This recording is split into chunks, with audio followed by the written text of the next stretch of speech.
Hello again. I'm so glad you could join us for tonight's visit to Rainday Antiques. It's a great place to go and soak up the atmosphere, but especially when the rain is bucketing down outside. It's a haven of calm, of coziness. It's almost as though it exists outside normal space and time. A shelter from more than just the weather.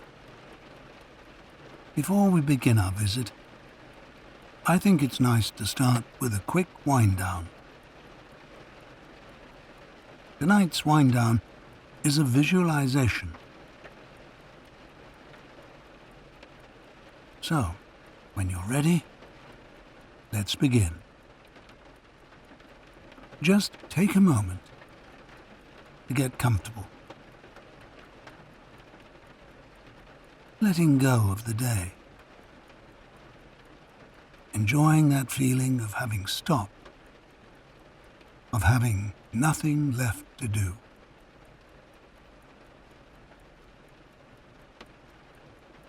We're going to focus the attention of the mind on the different parts of the body.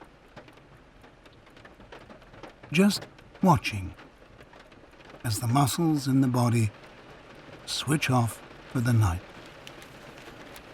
leaving the body feeling rested and leaving the mind more at ease.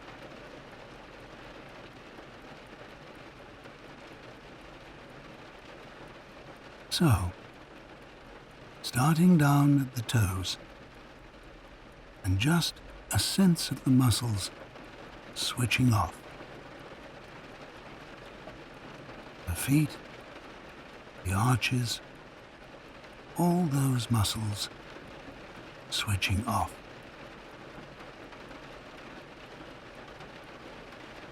Same in the lower half of the legs. So any tension being let go of as the muscles switch off, shut down. In the upper half of the legs, any tension melting away, being let go of. Into the area of the hips, the pelvis. Again, any muscles shutting down for the night. Completely at rest. Everything from the waist downward is heavy, at ease. Muscles in the lower back and the stomach now switching off.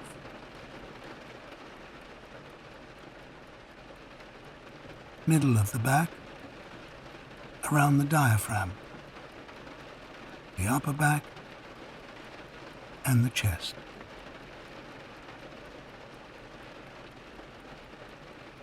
So any muscles not needed shutting down, switching off for the night.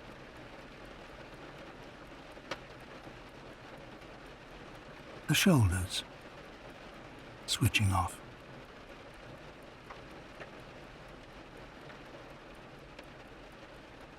The upper half of the arms and the lower half of the arms switching off. The hands, fingers, just switching off.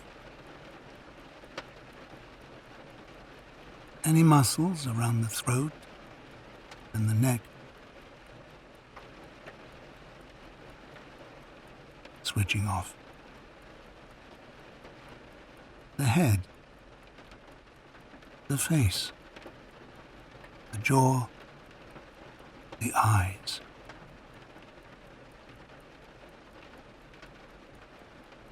any last areas of tension melting away as the muscles shut down, switch off, at rest for the night.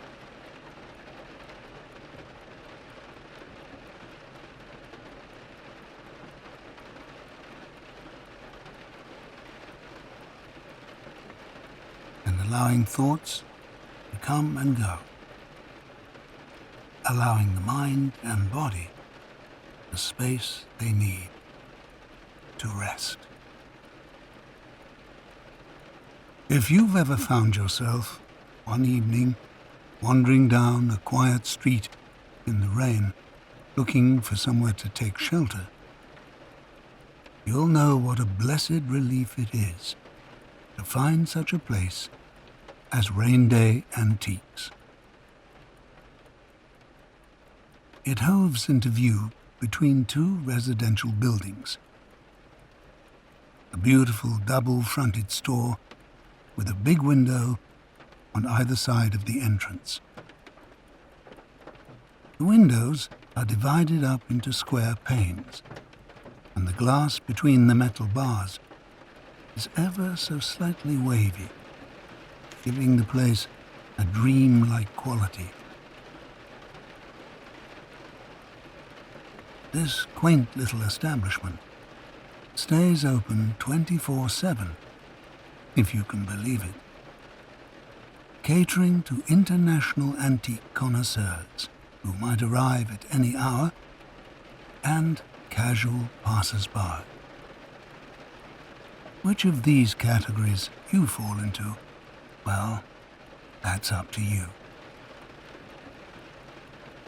On a night like tonight, when the street lamps are fuzzy halos and the rain starts coming down harder so that your footsteps make little slaps and squelches on the sidewalk, there's nothing more welcome than the misty orange light seeping through the antique store's steamed-up windows, and its weather-beaten old sign hanging above the doorway, now creaking a little in the damp breeze, that says, "Come on in, we're open."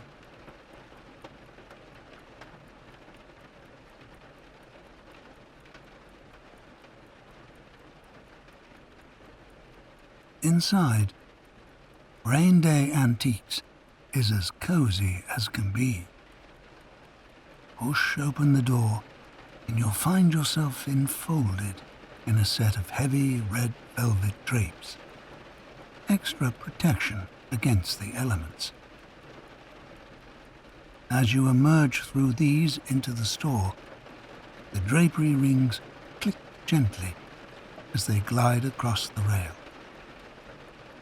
It's quite a place. Above you is a domed skylight that looks up into the night, and the rain patters satisfyingly onto the glass overhead. There's plenty of space to move around, but every surface is piled high with curios, ornaments, and works of art. To the left of the door is a brass umbrella stand, and above it a set of coat hooks. So feel free to unburden yourself of any damp layers and take this chance to really relax. The owner of this charming emporium is a middle-aged man named Henry, a dapper and hirsute gentleman who is sitting quietly in the corner of his kingdom, reading a newspaper. Henry is the kindest man you could ever hope to meet. He's a true listener, and there are very few people you can say that about. If you ever chose to confide in him, you can be sure he'd listen carefully until the end. Then he'd say something very simple, but very wise. Something that would let you know everything's going to be okay. Now, as you enter, he nods at you graciously with an unobtrusive hospitality that says you're welcome to browse in peace for as long as you like. But if you need him, he's right here.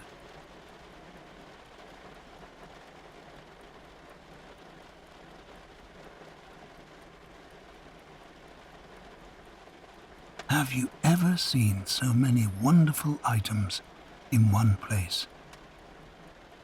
Look over there. Sitting proudly on top of an antique sideboard is a leather hippo, about the size of a footstool. But if anyone actually went so far as to rest their feet on this hippo's gently curved back, where a neat seam runs along it, well, that would seem very unkind. More likely, you'd want to give this hippo a little pat from time to time. Try it. His mahogany-colored bulk is surprisingly firm, with just a hint of something rumpled underneath. His stuffing. Where he's been sewn together, his stitches are straining somewhat, as if he's had one too many good meals. Well, he's lived a long time. Over the years, he's become rather worn and discolored in places, but that only adds to his character. You'd almost be tempted to give him a name. What could it be? George? Aubrey? Or perhaps her name is Victoria or Gretchen. Either way, this is one dignified hippo.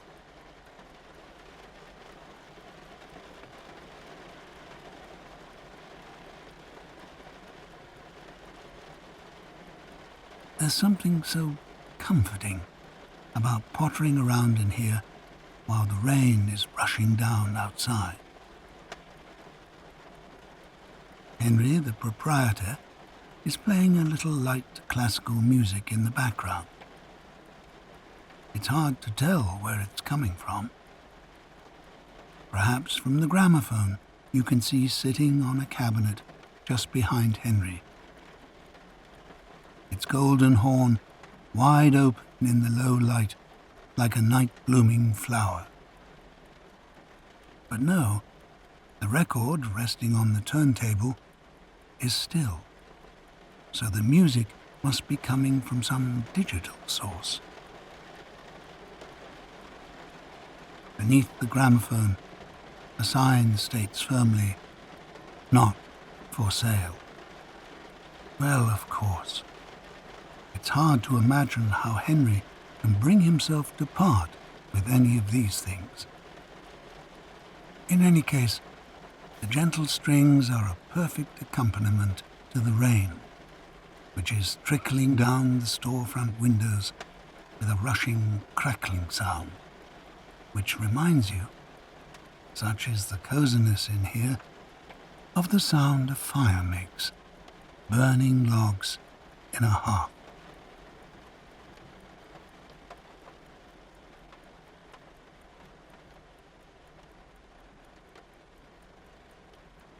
The store smells of old books and radiators with a slight freshness, where the scent of rain is rising from your wet umbrella as it drips into the stand. Every so often, the lights of a car streak through the window, illuminating the darker corners of the store. In that moment, you see a row of leather-bound books and a fine folding room screen. Its silk panels are embroidered with Japanese scenery. Houses with curved roofs surrounded by trees. A bridge arching over a river. sound of the car passing is a loud sigh when the rain seems to briefly up its tempo before resuming its steady rhythm. You could stay here all night, just breathing in and looking at things, thinking about their stories.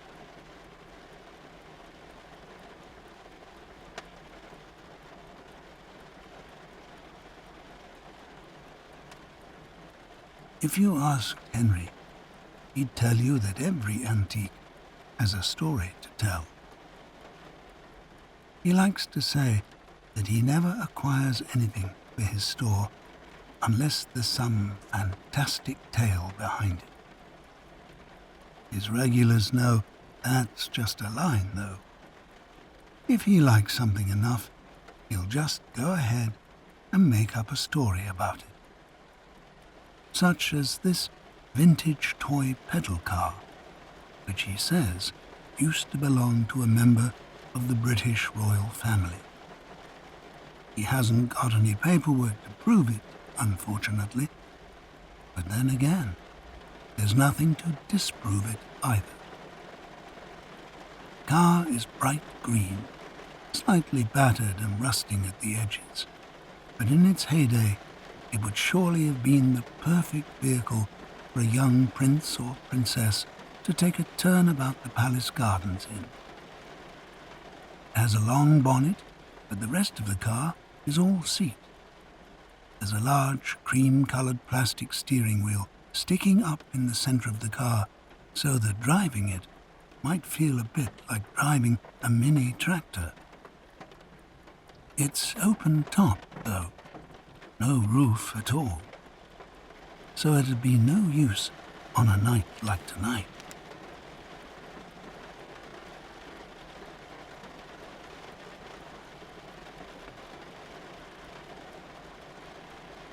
There's so much to look at in here. You might want to just stand for a moment, gazing around you and soaking up the atmosphere in this rain haven. All around the walls stand pieces of furniture and large objects of various kinds. Scanning the room, you take in a mid-century coffee table, a grandfather clock ticking, an Art Nouveau hat stand with several remarkable feathered hats hanging from it, a gilt mantelpiece mirror streaked and dotted with age, and a dappled grey rocking horse with a red saddle and a long silvery mane. You go up to the hat stand and touch the grand plume sprouting from one of the hats. It's a blue sculpted hat with a rolled brim, designed to be worn at a tilt. The feather plume, dyed presumably to match the hat, is soft and slightly grainy to the touch, held in place with a rhinestone pin.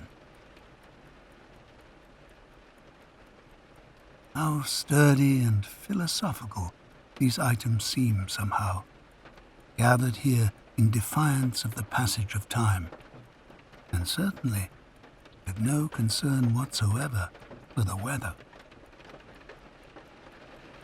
Some are over 100 years old, and yet here they are, looking forward to a new chapter of life, beginning with the moment when they meet that special someone who feels compelled to take them home.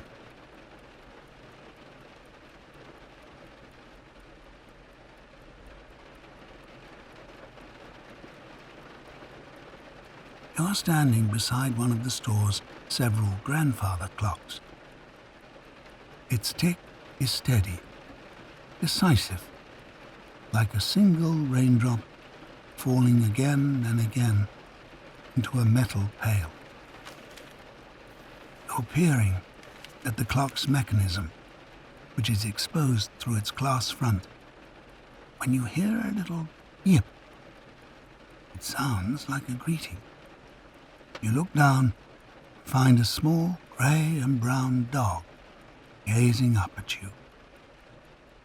This is Rupert, Henry's miniature wire-haired dachshund. He has round, shining eyes and a little gingery beard. He's a serious but very friendly dog and an excellent judge of character. Straight away, he's discerned that you're someone worthy of his respect, and he nods his head, gives your shoes a quick sniff, and waddles off to his basket a few feet away. He gets into it and turns around in it 3 times before settling down to observe you with a fond expression on his face. He likes visitors to the store, but he's decided he likes you most particularly.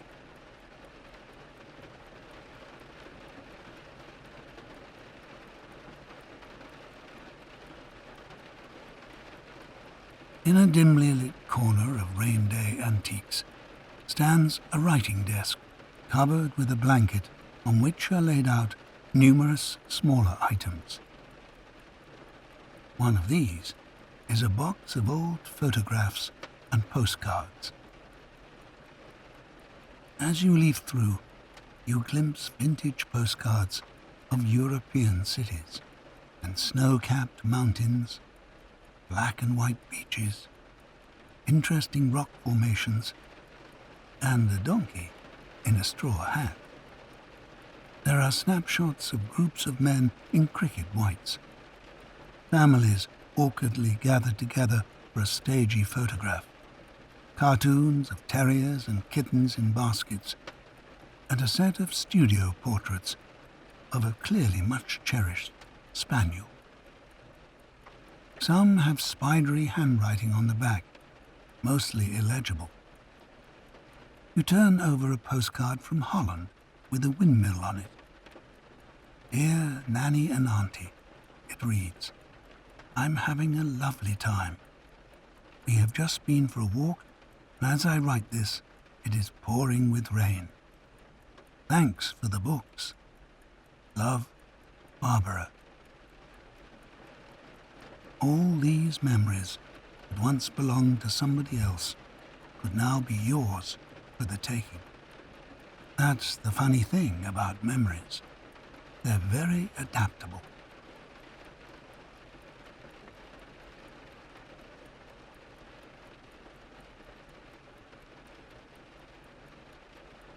In one corner of the store, you'll find a glass display cabinet filled with crockery.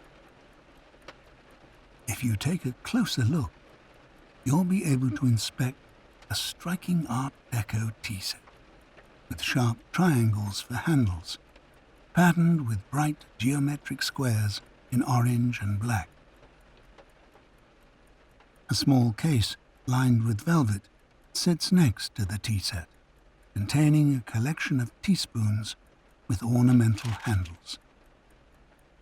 You can almost imagine the ambience of a long-ago tea party, the conversation punctuated by the delicate clinking of teaspoons on porcelain, and, who knows, perhaps like tonight, by the comforting sound of rain on the windows.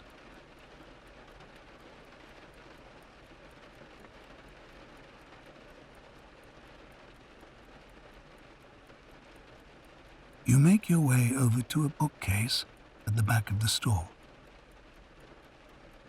It's packed full of dusty old leather-bound books with gilt lettering on the spines. When you take one down and turn it over, you find its pages are etched with gold, and there's a pale blue ribbon sewn into the spine for marking your place. The pages are densely set with small type and speckled with brown spots, what booksellers call foxing. Isn't that a lovely word? You take down another larger book which contains beautiful 19th century watercolors of the flora and fauna of South Africa. Here's a picture of some beautiful blue flowers, fading to pink in the creases where they've opened. It's a transfixing blue. You can almost feel the flower's delicate petals. Conveniently, there's an armchair right next to the bookcase, so you sink into it. It's rather ragged, and the stuffing is coming out in places, but it's surprisingly comfy. At your feet is a wire rack containing vintage magazines. Perhaps you could just sit here a while the rain pitter-patters in the background, communing with all this ancient literature and allowing yourself to slip, at least for a short time, into its magical world.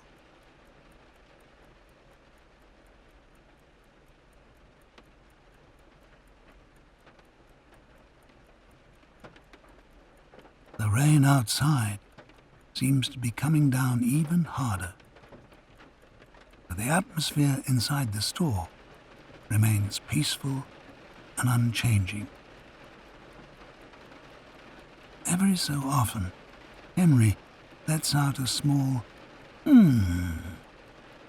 as if to express some profound sense of relaxation, and the pages of his unwieldy newspaper rustle as he turns them. Every now and then he regards you for a moment over the top of his half-moon spectacles to check you're not in need of anything before returning to his reading. You move around the store quietly, occasionally picking up something and turning it over in your hands. Sometimes you return to the raggedy armchair to rest and contemplate your surroundings. Each time you look around the room, something new catches your eye. A model ship, perhaps, or a framed movie poster from the golden age of cinema. Maybe a blonde teddy bear wearing a bow tie. Whatever it is, you gaze at it for some time, wondering, where has it been? Who owned it before? Has it lived a long life with many different owners? Has it traveled the world? Or has it been treasured faithfully by one person until now? And what journey might it be about to embark on next?